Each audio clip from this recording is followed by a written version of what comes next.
श्री प्रभू बाबांच्या सन्निधानी माईम भट्टांनी संन्यास घेतला। कारण इकडे जर स्वामींच्या सन्निधानात संन्यास घ्यावा तर तिकडे त्यांचे नातेवाईक होते, ते नातेवाईक त्यांना घेऊन गेले असते। म्हणून त्यांनी विचार केला इथं जवळ घेण्यापेक्षा नेवासा हा परिसर आपला जवळचा आहे, सराल्याचे होते ते, आणि आपले नातेवाईक सासू सासरे येतील आणि आपल्याला परत घेऊन जातील। म्हणून त्यांनी विचार केला की अशा प्रदेशात जाऊ जिथं ओळख नाही। मग रिद्धपूरला त्यांनी संन्यास घेतला। परंतु भट्टोबासांपेक्षा ग्रहण करण्याची शक्ती म्हणजे शास्त्र लवकर उमट होण्याची शक्ती त्यांच्याकडे होती। म्हणून स्वामींनी माहीमट्टांना रिद्धपूरहून बोलून घेण्याचा प्रयत्न केला, म्हणजे निरोप पाठवला की जितक्या लवकरात लवकर होईल तितक्या लवकरात लवकर तुम्ही आमच्या भेटीला या। मग देवाची आणि त्यांची भेटीच्या वडाला झालेली आहे, आणि मग भेटीच्या वडापासून ते देवाच्या सन्निधानात राहू लागले। मग स्वामी त्यांना धर्मशास्त्राचं निरूपण करू लागले। भविष्यात जे आपल्यासाठी गरजेचं आहे, त्यावेळेस काही लिखाण नव्हतं, त्यावेळेस काही मोबाईलमध्ये रेकॉर्डिंग नव्हती की बाबा जेणेकरून उपलब्ध होऊ शकते, पुन्हा पुन्हा आपल्याला वाचायला मिळेल, ऐकायला मिळेल, तशी सुविधा नव्हती। म्हणून माहीम भट्टांना पुढे केलं देवानी आणि निरूपणाला सुरुवात केली। मग असं करत असताना देव वनदेवाला सिद्धनाथाच्या मंदिरात 3 दिवस मुक्काम केला, आणि मग हे जे वनदेव सकाळी केला आपण दुपारी येताना 4 वाजता त्या वनदेवाच्या मंदिरात थांबलेले आहेत।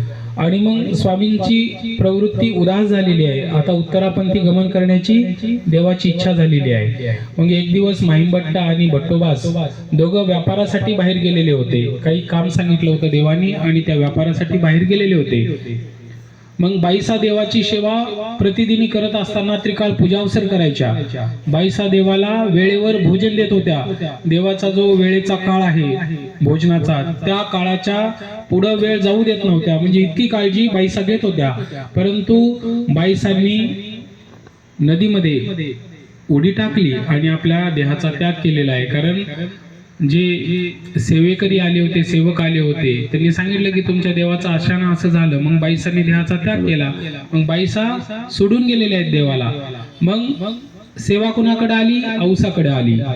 देवाची सर्व सेवा करण्याची जबाबदारी कुणाकडे आली? औसाकडे आली। मग स्वामी म्हणतात बाई आज काय स्वयंपाकाची काय तयारी केलीच नाही तुम्ही? कुणाला म्हणतात? औसाला म्हणतात। वनदेवाच्या ठिकाणची लीळा चालू आहे। स्वामी औसाला म्हणतात बाई जेवणाची काही तयारी केली नाही, आरोग्याची काही व्यवस्था केली नाही। औसा म्हणती बाबा सरपणच संपलंय म्हणे स्वामी जगन्नाथा। सरपण म्हणजे आपलं जे जळण संपलंय, म्हणजे स्वयंपाकच कशावर करू मी? मग स्वामी काय करतात, जे वनदेवाचं मंदिर आहे त्याच्या दक्षिणेकडे जातात आणि तिथं तरवडाचे झाड वाढलेले असतं। तरवट म्हणजे पिवळे फुले येतात त्याला, ते झाड तरवट म्हणतात, कोणी तर तरोटा म्हणतात। तर त्या झाडा स्वामींनी आपल्या श्रीकरांनी मोडले आणि हातामध्ये कवळी भरून घेऊन आले, आणि जिथं स्वयंपाकाची शिहाडा आहे तिथं ते टाकले, आणि औसाला सांगितलं बाई सरपण आणले, स्वयंपाक करा। मग औसाने स्वयंपाक केली, देवाने आरोगणा केली। मग करत असताना स्वामींनी म्हटलं बाई बाईसा होती, बाईसाने कधी आम्हाला स्वयंपाकाचं सांगितलं का म्हणे? म्हणजे सरपण संपलं, अमुक संपलं, कधी बाईसांनी घरानं केलं का म्हणे? जी स्वामी जगन्नाथा माझी चुकी झाली म्हणे, मला कळालं नाही म्हणे। म्हणजे औसांनी माफी मागितली। सांगायचं तात्पर्य, सेवा करत असताना बाईसाची जी तत्परता होती ती बाकीच्या कोणालाच येत नव्हती। असे हे स्वामींची सेवा करणारी जी बाईसा आणि औसामधला फरक होता। मग एक दिवस असंच प्रसंगानुरूप स्वामी पुन्हा फिरत असताना, म्हणजे ज्या मंदिर वनदेवाचं मंदिर आहे त्याच्या बाजूला गेले असताना तिथं शेणी पडली होती, म्हणजे गौऱ्या, म्हणजे गाईनं म्हशीनं जे पो टाकलेले होते ते देवाने उचलले आणि आपल्या उपरण्यामध्ये आपल्या वस्त्रामध्ये भरलेले आहेत आणि आणून तिथं रिचवले स्वयंपाकापाशी।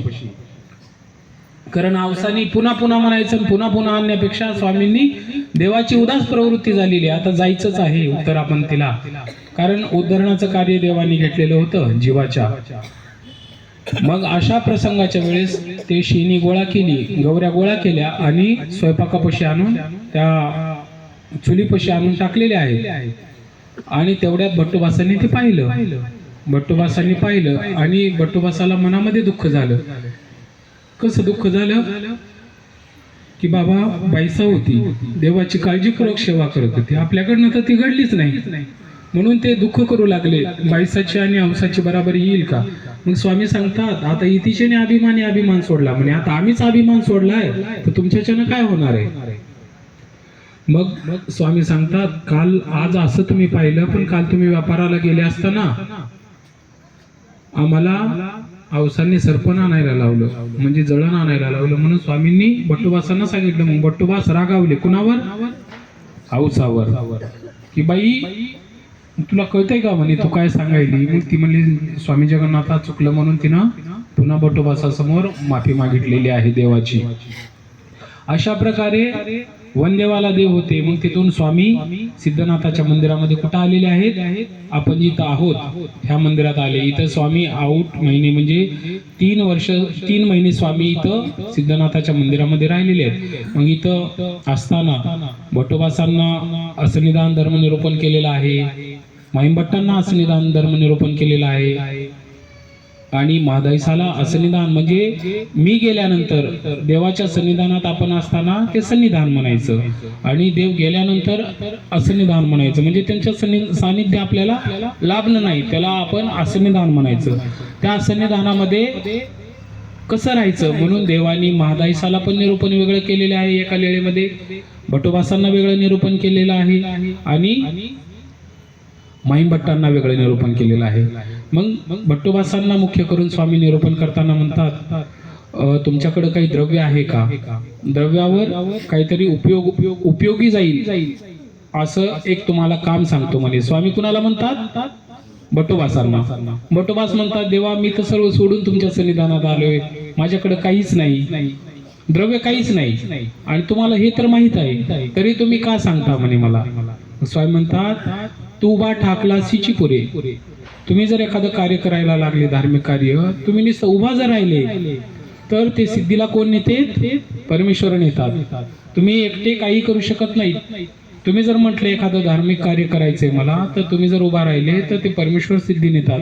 म्हणून स्वामींनी त्यांना अभय दिलेलं आहे की वचन दिलेलं आहे. म्हणून आपल्यात म्हणतात, कोणत्याही कार्याला आपण उभं राहिलं पाहिजे. धार्मिक कार्याला आपली सुरुवात कशी होते? नकारार्थी सुरुवात होते. आपल्या जर इथे एखादा मोठा कार्य करायचा असेल, एखादी पदयात्रा म्हणा, एखादं कार्य जर करायचं असेल, मग ते एवढे लोक येणार, मग वाढायचं कोणी? भांडे कुठून आणायचे? धुवायचं कसं? वाढायला कोण येणार? इथून आपली सुरुवात होते, म्हणजे नकारार्थी सुरुवात होते. आपण असा विचार करत नाही की बाबा मी जर उभा राहिलो तर 10 लोक लगेच मदतीला येतील आणि कार्य पार पडेल, आहे का नाही? असा आपल्या मनामध्ये कधी विचार येतो का? नाही. आपल्या मनामध्ये निगेटिव्ह सुरुवात होते, शेजारी येतील का मदतीला?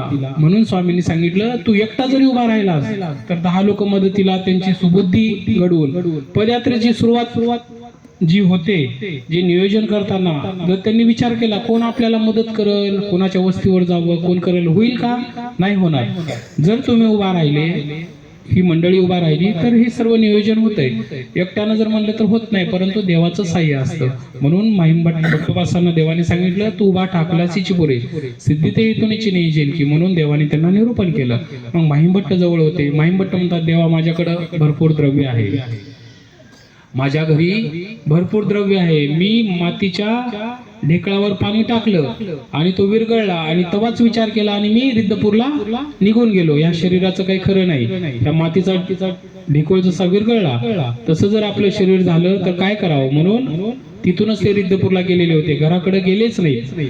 ते म्हणतात, माझ्या घरी भरपूर द्रव्य आहे, मी घरी जातो आणि ते द्रव्य घेऊन येतो, तुमच्या उपयोगी जाईल, देवाच्या उपयोगी जाईल. स्वामी म्हणतात, रिद्धपूरला स्वामींच्या म्हणजे गोविंदप्रभू बाबांच्या सन्निधानात किती महिने होतात तुम्ही? ते सांगतात, मी 6 महिने राहिलो. मग त्या 6 महिन्याच्या काळामध्ये तुम्ही देवाला प्रतिदिनी काही उपयोगी जाईल अशी वस्तू खर्च करत होतात. हो, एक असो, कधी अर्धा असो, कधी पाऊण असो, म्हणजे जेवढा माझ्याच्यानं दिवसाला खर्च होईल देवाच्या उपयोगी जाईल वस्तू, तर तुम्ही खर्च करत होतो. काही होते माझ्याकडे वस्तू म्हणून. स्वामी म्हणतात, तिथं जसं तुम्हाला 1 महिन्याचा लाभ झाला, तसं आम्ही एका दिवसामध्ये तुमचं सन्निधान चरितार्थ करू म्हणे. मग ते गावाकडे निघतात द्रव्य आणण्यासाठी. कोण? माहीमभट्ट. आता भट्टोबासांची वेळ थांबलेली आहे, माहीमभट्टाची चालू आहे.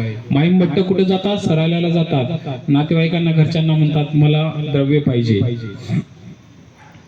घरचे म्हणतात आम्ही काही देऊ शकत नाही. मग त्यांनी जे ठेवलेलं होतं काही पेवामध्ये धान्य, ते लगेच वाण्याला बोलतात, विसार घेतात त्याच्याकडनं आणि त्याला मोजून द्यायला सुरुवात करतात धान्य त्यांचं. आणि त्याच्याकडनं उचललेली असते त्यांनी, आणि देवाच्या भेटीला लगेच वापस यायचं असतं. मग त्यांना उशीर व्हायला सुरू होतो. आज येतील, उद्या येतील, देव वाट पाहतात. आज येईल माहीमभट्ट, उद्या येतील, परवा येतील, ते येणाच गेले. मग देवाला चिंता लागते. देवाला तर उत्तरपंथाला जायचंय बेलापूरहून. आणि मग स्वामींनी माहीमभट्टाला सांगितलं, भट्टो तुम्ही जावा म्हणे आणि त्यांना बोलावून आणा. आमची प्रवृत्ती भंग जर पावायची असेल तर माहीमभट्टाला आम्ही निरोपण करू. काय? गीताशास्त्र निरोपण करू, नाहीतर तुम्ही इथं स्मरण करा.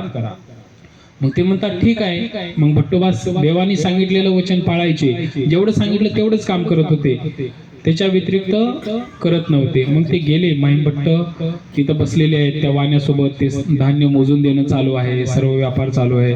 माहीमभट्ट सांगतात, भट्टोबा सांगतात माहीमभट्टांना, तुम्हाला देवानी बोलवलेलं आहे, चला. ते सांगतात मी आत्ताच इसार दिलेला आहे, घेतलेला आहे, ते धान्य मोजून द्यायचं आहे. तुम्ही म्हणत असाल तर लगेच निघतो म्हणे, हे सर्व ठेवून देतो म्हणे, काहीच घेत नाही. पण स्वामींची तशी आज्ञा आहे का? ते म्हणतात तसं काय देवाने मला सांगितलेलं नाही आत्ताच या म्हणून.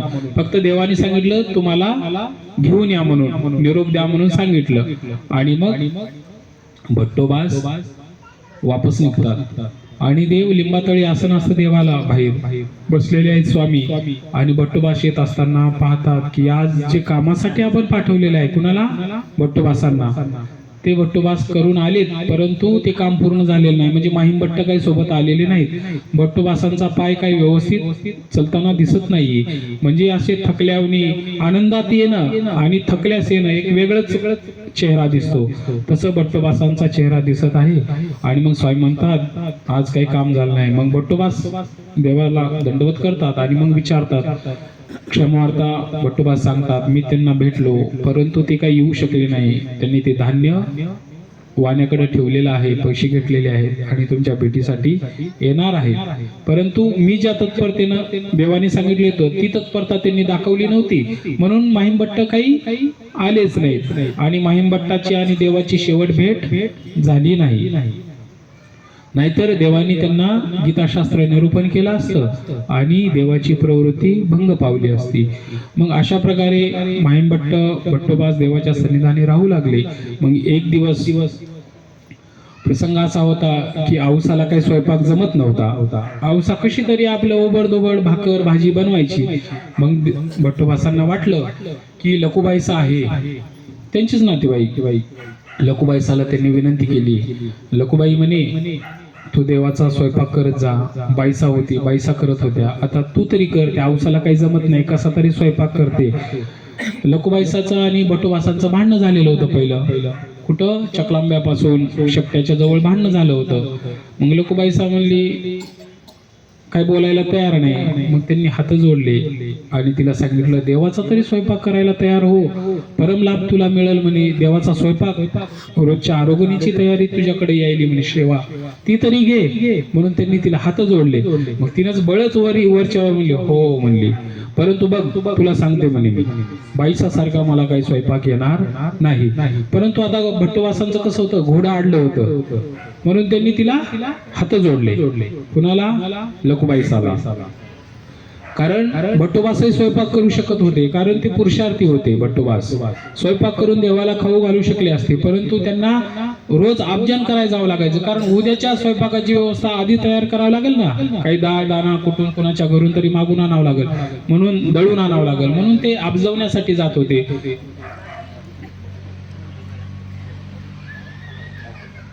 मला काही शक्य नाही, तू तरी कर बाई, म्हणून लकुबाईसाच्या मागे लागली. कोण? भट्टोबास.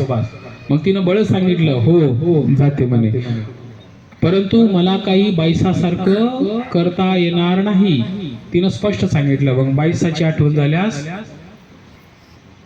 आठवण झाल्यानंतर भट्टोबासांना दुःख झालं. आणि मग स्वामी जवळ होते. स्वामी म्हणतात भट्टो दुःख करता का म्हणे, म्हणजे कुणाची आठवण होते म्हणे? बाईसाची आठवण होते का म्हणे?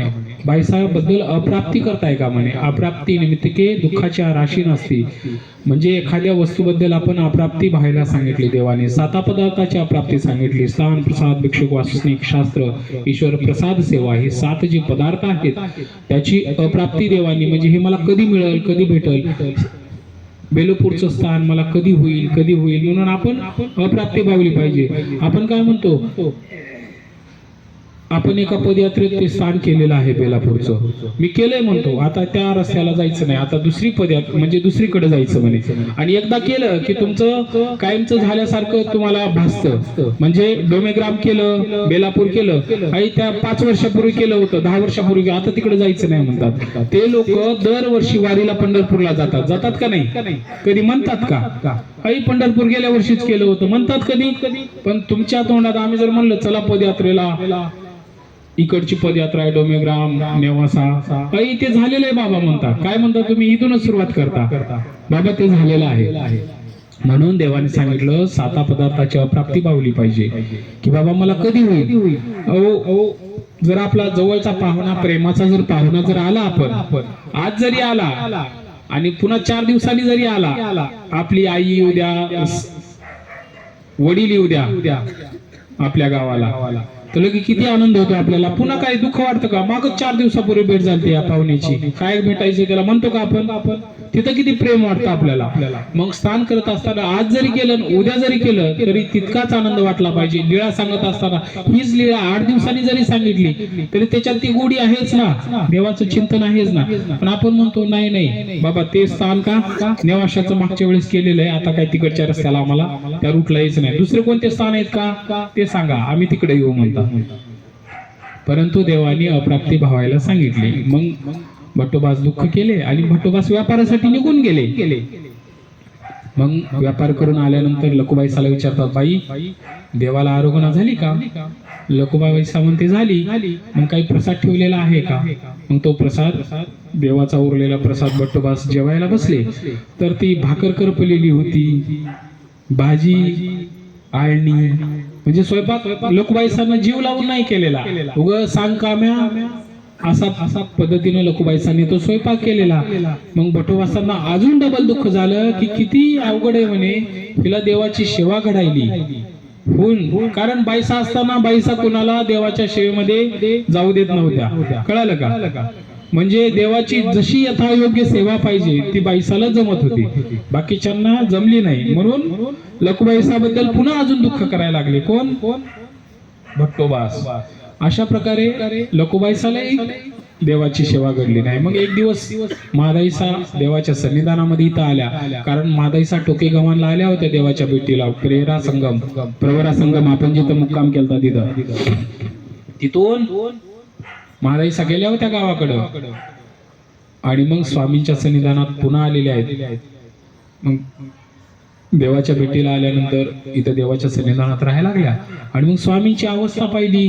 देवाचे केस बुरसटलेले, आंघोळ केलेली नाही, श्रीमूर्ती अशीच पांढरी फट पडलेली आहे. मग तिने देवाला विनंती केली, म्हणे मी गरम पाणी ठेवते आणि तुम्ही आंघोळ करा. मग स्वामी म्हणतात, बाईसा मागा मादने आम्हाला आठवत सुद्धा नाही म्हणे. बाईसा देवाला 34 मादने घालत होत्या, आंघोळ करवतच होत्या देवाला, म्हणजे काळजीपूर्वक देवाच्या आंघोळीचं पाणी, उठणं, सर्व काही तयारी करत होत्या. बाईसा गेल्यानंतर आम्हाला आठवत सुद्धा नाही म्हणे. म्हणजे आंघोळ आम्ही किती दिवसाला केली? 4 दिवसाला केली का 8 दिवसाला केली? मग मादाईसाने देवाला आरोग्याला आपलं स्नानासाठी पाणी ठेवलं. देवाला विचारते की बाबा औसाई तर म्हणे, लकुबाई साहेब म्हणे, ह्यांना काय कळत नाही का म्हणे तुम्हाला आंघोळीला पाणी ठेवावं, आंघोळ घालावं, पण ते सुचलं पाहिजे ना. मग मादाईसांनी देवाला स्नान घातलं. देवाला मग पुन्हा देवाला विनंती केली की बाबा म्हणे, बाईसा जशा पूजा अवसर करत होत्या, त्रिकाळ पूजा अवसर करत होत्या, पंचवाती लावत होत्या, धुपारती मंगळारती करायच्या, तशी मी देवाला पूजा अवसर करू का? असं काय म्हणतात, बाई करा. म्हणजे मादाईसाला पुरायचं. जसं श्रीप्रभू बाबाच्या सन्निधानात पण मादाईसाला पुरत होतं. म्हणजे जिथं स्नेहाचा टाई उचितच पुरे म्हणतात. जिथं प्रेम आहे तिथं कपामधून चहा बशीमध्ये सांडतो, आहे का नाही? आणि जिथं प्रेम नाही तिथं पार त्या कपामध्ये वाकून बघावं लागतं का नाही? हे आलाय पाहुणा, जाऊ द्या, त्याला पार थोडस गोड बरच देतो. आणि जिथं प्रेम आहे तिथं नको नको म्हणलं तरी बळच वाढण्यावर राहतो. स्नेहाचा टाई उचितच पुरे. मादाईसाने मग देवाला पूजावसर केलेला आहे, विधी केलेला आहे. मग मादाईसाने देवाने मादाईसाला भट्टोबासाबद्दल माहिती दिली की प्रसंगानुरूप मादाईसा राहायला दूर राहत होत्या दुसरीकडं, आणि स्वामी आदित्याच्या मठामध्ये राहत होते. आणि ते राहत असताना मग मादाईसा देवाची सेवा करू लागल्या. मग संध्याकाळी थोडा उशीर व्हायचा जायला त्यांच्या राहण्याच्या ठिकाणाला, आणि सकाळी लवकरच यायच्या देवाच्या, म्हणजे अंधार असतानाच येत होत्या. मग भट्टोबास मादाईसाला रागवायला लागले. भट्टोबास मादाईसाला रागवायला लागले. मावस भाऊ होते भट्टोबास मादाईसाचे. म्हणे बाई, म्हणे तू रात्री जाती, जरा लवकर जात जा म्हणे उजेडी तुझ्या मुक्कामाच्या ठिकाणी, आणि सकाळी लवकर ये, म्हणजे उशिरा येत जा, म्हणजे उजेडी आली पाहिजे. बेरात्री गेली, बेरात्री आली, अंधारात काही झालं, म्हणून ते रागवत होते. मग मादाईसा पण त्याला जरा बोलली, तू गप्प बस म्हणे, तू काही शान आहेस का? तू मला माहिती आहे म्हणे कसा होतास पहिला, काय झालास म्हणे आता, म्हणजे तू अनिका ढांडाळाचा होतास, देवाचं सन्निधान मिळालं म्हणे तुला, आणि तू चांगला झालास म्हणे. नाही तर तुझी आई तुला परेशान झाली होती म्हणे, तुझे नातेवाईक सर्व, आम्ही लोक. म्हणून त्या दोघांचं भांडणं सकाळी झालं. पुन्हा मग संध्याकाळच्या वेळेस पण संध्याकाळी झालं, आणि सकाळी परत मादाईसा सकाळी पहाटेच लवकर आली, आणि स्वामी बाथरूम साठी उठलेले आहेत परिश्रयासाठी. आणि मग देवाने दार उघडलं तर काय मादाईसा दिसते. मग पुन्हा भट्टोबास तिला भांडायला लागले. म्हणजे रात्री पण भांडणं झालं, सकाळी पण दोघांचं भांडणं झालं. म्हणजे ह्या बाया म्हणे, ह्या बायांमुळेच हे सर्व व्हायलंय म्हणे. स्वामी उत्तरापंथीला निघून कशामुळे चालले? त्या असल्या यांच्या वागण्यामुळेच चालले म्हणे निघून. म्हणून भट्टोबास मादाईसाला भांडायला लागले. मग मादाईसानं पण तिचाही ताव काढून घेतला, कारण मावस भाऊच होता, आणि मादाईसा वयानं मोठ्या होत्या जराशा. दोघांचे भांडणं झाले, आणि मग स्वामी नदीवर गेलेले आहेत, वाळवंटामध्ये देवाला आसन झालेला आहे. आणि मादाईसा देवाचे कपडे धुण्यासाठी नदीला गेल्या, आणि येता येता समोरून पाठीमागून कसं जावं देवाच्या म्हणून, पाया पडून जावं म्हणून आल्या. आणि भट्टोबास देवाच्या जवळ बसले. इथं कशाला आली म्हणे, तिकडे ते ब्राह्मण लोक बघायला येत म्हणे. कारण स्वामींचं वय पण समान होतं, आणि मादाईसाचं वय पण समान होतं, जवळपासच, थोडंफार फरक. पण इथं कशाला म्हणे, म्हणजे देव जे उदास झालेले होते त्या गोष्टीला तुम्हीच निमित्त आहेत म्हणून पुन्हा भट्टोबास भांडायला लागले. मग मादाईसा सांगते, देवा म्हणे हा कसा होता म्हणे, तुमच्या सन्निधानामुळे चांगला झालाय म्हणे हा.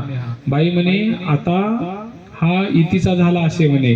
स्वामी सांगतात कसा की जसं विशीचा जो गुंडा असतो, विशी आपलं कुठला जे शिववरचा जो धोंडा असतो, आपल्या शिवला लावलेला असतो की अमुक अमुक गावाची शिव इथपर्यंत आहे, त्याला गुडा म्हणतात. तर तो शिववरचा जो गुंडा आहे त्याच्यावर कुत्र मुतून जातं, आहे का नाही?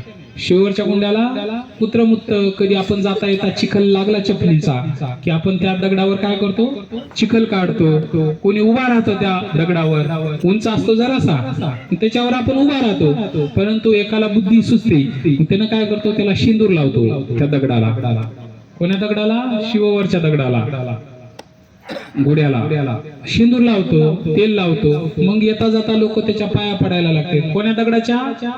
ज्याला आपण चपलीनं माती काढत होतो, ज्या चपलीची.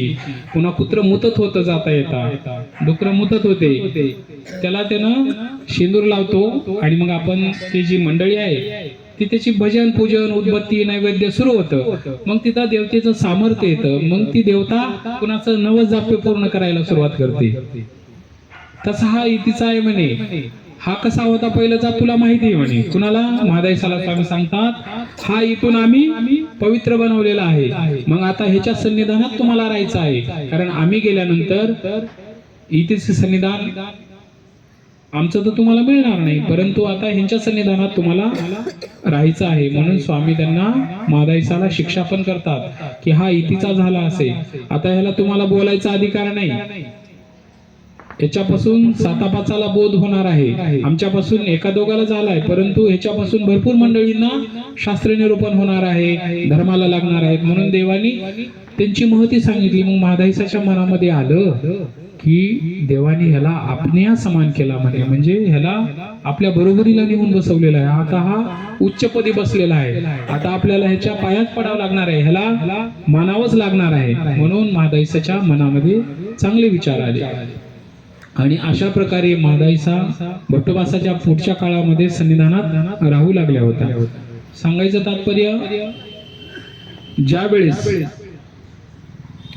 देवाची इच्छा नाही, प्रवृत्ती नाही, देवानी भट्टोबासांना सांगितलं आता इतिशेने अभिमान सांडिला असे, आता तुझेने उद्यमी काय होईल. भट्टोबास भरपूर पळापळ करू लागले, आता तरी देवाची प्रवृत्ती भंग होईल, हे करू ते करू.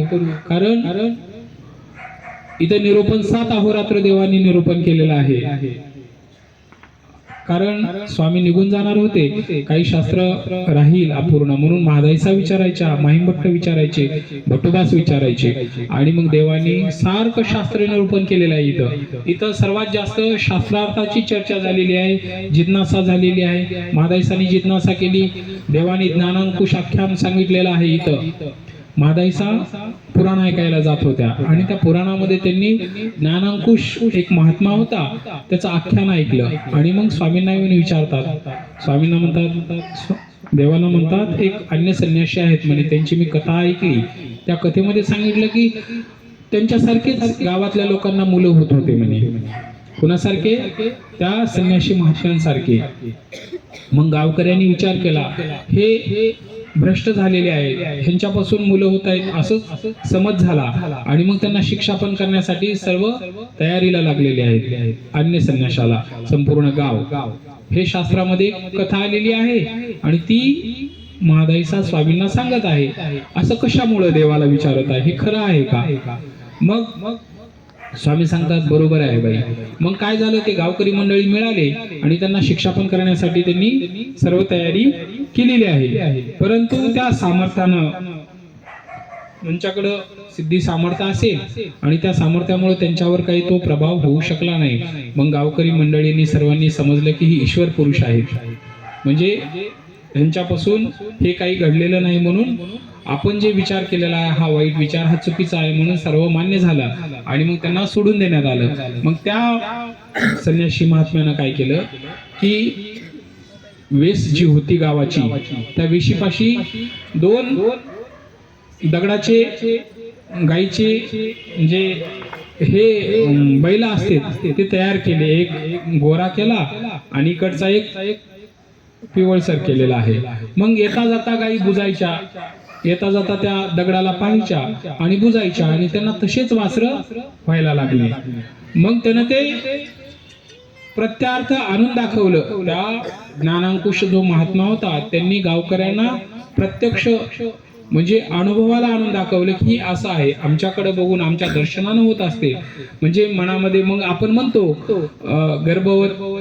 गर्भ असताना पोटामध्ये आपण काय केलं पाहिजे, देवाच्या लीळा वाचल्या पाहिजेत, चांगलं चिंतन केलं पाहिजे म्हणतात का नाही, तर ते लेकरू चांगलं होईल, ते संस्कारित होईल. त्यावेळेस जर आपण एखादी मालिका बघत बसलो तर ते संस्कार गर्भसंस्कार म्हणतात त्याला, ते तसेच संस्कार त्या लेकरावर म्हणा, जे जन्मणारं बाळ आहे त्याच्यावर तसेच संस्कार होते. हे तर आपल्याला प्रत्यक्ष माहित आहे. म्हणून आपण ग्रहणाचा काळ असेल, वेगवेगळ्या काळामध्ये आपण किती काळजी घेतो गर्भवती बाईच्या महिलेच्या वेळेस. मग तसं त्यांनी ते प्रत्ययाला आणून दाखवलं. मग स्वामींनी सत्य सांगितलं. हो म्हणे, स्वामींनी महादाईसाला सांगितलं की बराबर आहे, तुम्ही जे ऐकून आलात ते तसंच आहे. अशा प्रकारे इथं भरपूर काही लीळा घडलेल्या आहेत. स्वामी इथं वास्तव्याला असताना इथून मग स्वामी उत्तरापंथी गमन केलेले आहेत. मग पुढील लीळा आमचे परमपूज्य परमादरणीय श्री शास्त्री बाबा नांदगावकर आणि आमचे गोपाल दादा ते पण बोलतील. ते दंडवत प्रणाम.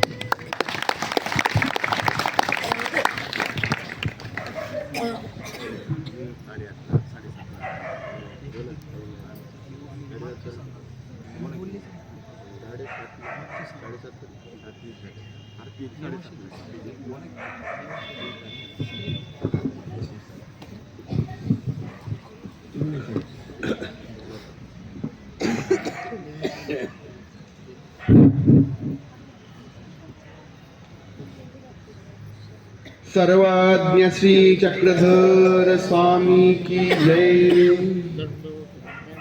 दंडवत म्हणजे लीळा ऐकण्याच्या पूर्वी दंडवत म्हणजे 2 दंडवत घालावेच लागतात, असे आपली शास्त्रीय पद्धत आहे. परंतु तुम्ही थकून आलात, आता उठणं पुन्हा दंडवत घालणं थोडा त्रास वाटतो, परंतु नियम आहे तो नियमच आहे, त्याचं प्रतिपालन करावंच लागतं. कारण दंडवत नाही घातली तर ती लायकलेली जी लीळा आहे ती आपण विसरू शकतो, स्मरणात राहू शकणार नाही. कारण विद्या जी असते, शास्त्र जे असते, त्याचा आदर करावा लागतो. नम्रतापूर्वक आदरपूर्वक ते ग्रहण करावं लागतं किंवा श्रवण करावं लागतं, तर ती गोष्ट आपल्या अंतःकरणामध्ये ती लीळा राहते. खर तर पदयात्री करू, आता रामभाऊनी सांगितलं होतं की तुम्हाला रात्री खूप थंडीचा त्रास झाला, परंतु देवासाठी घेतलेला जो त्रास असतो त्याने आपल्या जीवनामध्ये योग्यता प्राप्त होते आणि आपलं पुण्य वाढल्या जातं. देहाला जेवढा आपण देवासाठी त्रास देऊ, जेवढं देहाला त्रास देऊ, तेवढा पुण्य वाढतं. आणि जेवढं सुख सुविधा देऊ तेवढं त्याच्यातून दुःख निर्माण होतं, म्हणजे नरक प्राप्त होतात. संसारासाठी आपण प्रपंचासाठी कष्ट करतो रात्रंदिवस आणि त्याच्यातून संपत्ती प्राप्त करतो, संपत्ती प्राप्त करतो आणि ती प्राप्त झाल्यानंतर त्याचा आनंद असतो आपल्याला. तसं देवासाठी घेतलेली जी कष्ट आहे ती निश्चितच आपल्याला आनंदाला प्राप्त करून देतात, ईश्वरी आनंदाला. तर पदयात्रा ही शब्द ऐकल्यानंतर आपल्याला भक्त मंडळींची मांदियाळी दिसते, भिक्षुक वासनिकांची.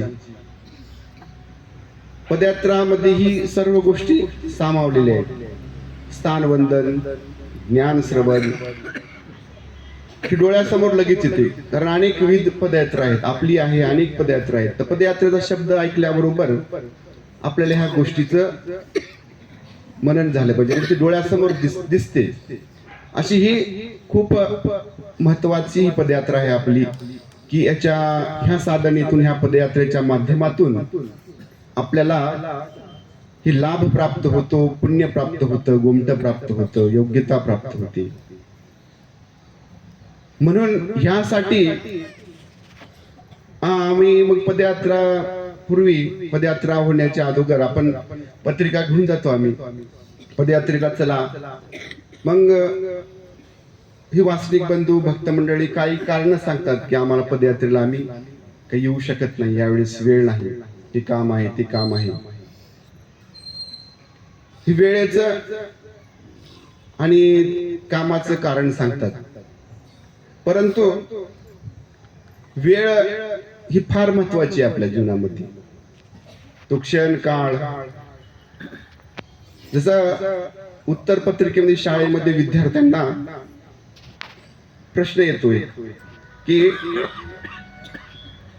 प्रश्नपत्रिकेमध्ये की एका वर्तमान काळाचं वाक्य देतात आणि त्याला भूतकाळामध्ये करतात, परिवर्तन करा आणि ह्या वाक्याचं भूतकाळ करा किंवा भविष्यकाळ करा.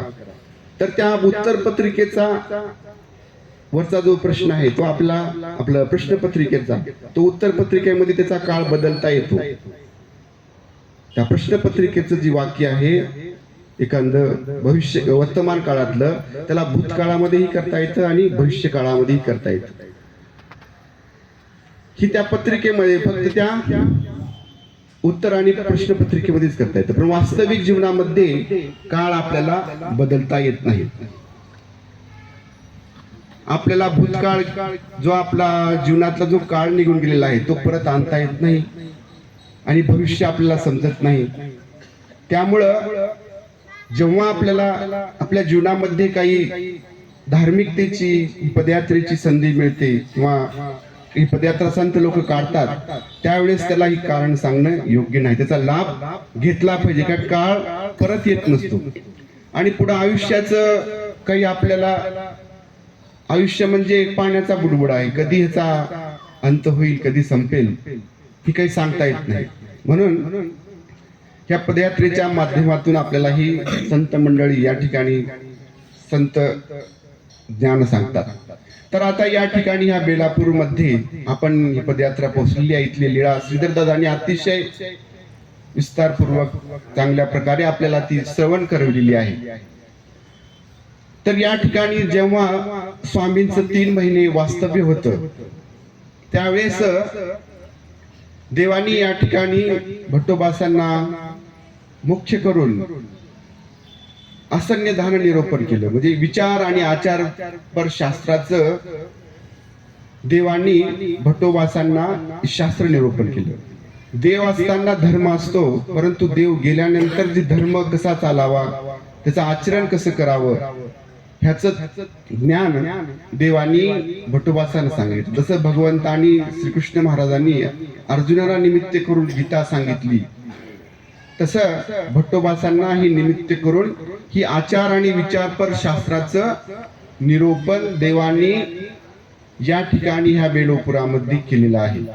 आणि देव निरूपण करत असताना भट्टोबा समोर बसायचे आणि देव निरूपण करायचे. मग निरूपण करता करता कधी कधी सकाळ व्हायची, पहाट व्हायची. रात्रीपासून बसून निरूपण करत असताना पहाट व्हायची आणि मग भट्टोबास त्यामध्ये एखाद्या वेळेस डुकली यायची तर देव पाणी शिंपायचे, त्यांना जागृत करायची, पुन्हा पुन्हा निरूपण करायची. आणि एक दिवस असं झालं की पहाट झाली आणि भट्टोबास आश्चर्य होऊन देवाला म्हणतात की जी देव हो, पहाट झाली म्हणजे पहाले म्हणजे उदयले म्हणे, सूर्य वर आला म्हणे. देव म्हणतात तुम्हाला एवढंच आश्चर्य वाटतं का, पहालेच बहुत का म्हणे. त्यांना देव म्हणतात हे आश्चर्य तुम्हाला खूप वाटतं म्हणे याच्याविषयी. परंतु मग देवानी त्या ठिकाणी त्यांना एक राजाची गोष्ट सांगितली देवानी, की एक राजा आपल्या गुरुच्या भेटीसाठी आला आणि भेटीसाठी आल्यानंतर गुरु समाधी मध्ये तल्लीन होते, आपल्या ध्यानामध्ये तल्लीन होते. ते ध्यान स्मरण त्या ठिकाणी करत बसलेले होते. मग तो राजा आला, आपला पाईक परिवार वगैरे सर्व घेऊन, घोडे, हत्ती, सैनिक, पाईक सर्व आलेले आहेत. आणि मग त्यांना त्यांचे जे गुरु आतमध्ये बसले होते त्यांचं मी दर्शन घेऊन येतो, तुम्ही थांबा या ठिकाणी असं म्हणून तो राजा आतमध्ये गेला. आणि मग देवाचं जे ध्यानस्थ समाधी बसलेले असताना मग तो आता आपण त्यांचं दर्शन घेतल्यानंतर त्यांच्या ध्यानामध्ये व्यत्यय येईल म्हणून तो आपल्या गुरुची ध्यान ही संपल्यानंतर आपण त्यांचं दर्शन घेऊ म्हणून त्या ठिकाणी तो बसला. आणि त्या गुरुचं ते ध्यान चालूच होतं. असा बराच वेळ गेला, काळ गेला आणि मग बराच काळ गेल्यानंतर ती गुरुची समाधी, ती ध्यान संपलं आणि मग तो राजाने त्या गुरुला दंडवत प्रणाम केला. काही जी भेट वस्तू आणली होती ती भेट वस्तू दिली आणि आदर नम्रतेपूर्वक त्यांना दंडवत प्रणाम करून मग गुरुची आज्ञा घेतो की जी मी आता निघतो म्हणे. मग ते गुरु काय म्हणतात की तो युगची गेले म्हणे, युग संपलं म्हणे, आता तू कुठं जातोस बाहेर म्हणे, बाहेर कोणीच नाही म्हणे. ते वाट बघून निघून गेले ते सगळा परिवार, युग संपलं. मग देवानी ही गोष्ट तुम्हाला पहाटेच बहुत म्हणे, ती राजा दर्शनासाठी आला तर ती युग गेलं तरी त्याला कळालं नाही. म्हणजे इतका तो तल्लीन होता त्याच्यामध्ये, त्या गुरुभक्तीमध्ये.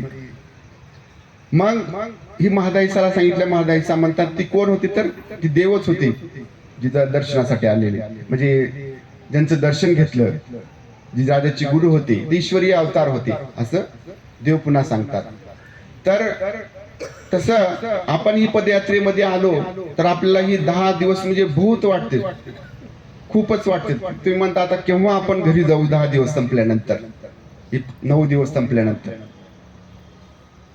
मग देव म्हणतात आपल्याला तो काळ किती गेला देवाच्या भजनामध्ये, देवाचं ज्ञान श्रवण करण्यामध्ये, ह्याचं भान राहिलं नाही पाहिजे. भान राखून कार्य करावं आणि ते कार्य संपन्न होण्यासाठी बेभान व्हावं, असं व्हावं लागतं. बेभान होऊन कोणतंही कार्य समर्पणाने, पूर्ण समर्पण असावं त्या गोष्टीमध्ये. कोणतंही भक्ती करत असो, आपण भजन गात असो, देवपूजा करत असो, काही शास्त्र श्रवण करत असो, तर पूर्ण समर्पण पाहिजे, काहीच शिल्लक ठेवायचं नाही. तन मन धन जी म्हणतो आपण, भक्तीसाठी ज्या गोष्टींची आवश्यकता आहे, तन आणि मन धन, ह्या तिन्ही गोष्टी पूर्णपणे देवापाशी समर्पण कराव्या लागतात. तर ती आपल्याला आत्मसात होते आणि ती आपल्या जीवनामध्ये आत्मसात केल्यानंतर त्या गोष्टीचा लाभ प्राप्त होतो. लाभ केव्हा प्राप्त होतो? जेव्हा पूर्ण समर्पण असेल. ही महत्वाची गोष्ट. अर्धवट असेल तर नाही जमत. त्यासाठी आपलं मन, बुद्धी, चित्त, अहंकार ही सर्व आहे, ही सर्व देवाला समर्पण करावं लागतं. तेव्हा त्या गोष्टीचा आपल्याला लाभ प्राप्त होतो. तर अशी ही लीळा ही ऐकताना आपलं मन, बुद्धी हे सर्व त्या परमेश्वराला श्रीचरणी देवाच्या समर्पण करून तल्लीन होऊन ती लीळा ऐकायची. भजन असेल तीही तल्लीन होऊन ऐकायचं, देवपूजा असेल, सर्वच गोष्टी ईश्वरीय जी विधी असतो. ही पदयात्रा म्हणजे एक विधींनी नटलेली एक पदयात्रा आहे, आपल्या शृंगारलेली. सर्व विधीपाठी एक, विधीपेटी एक, दुसरा विधी आपल्या पदयात्रेमध्ये असतोच.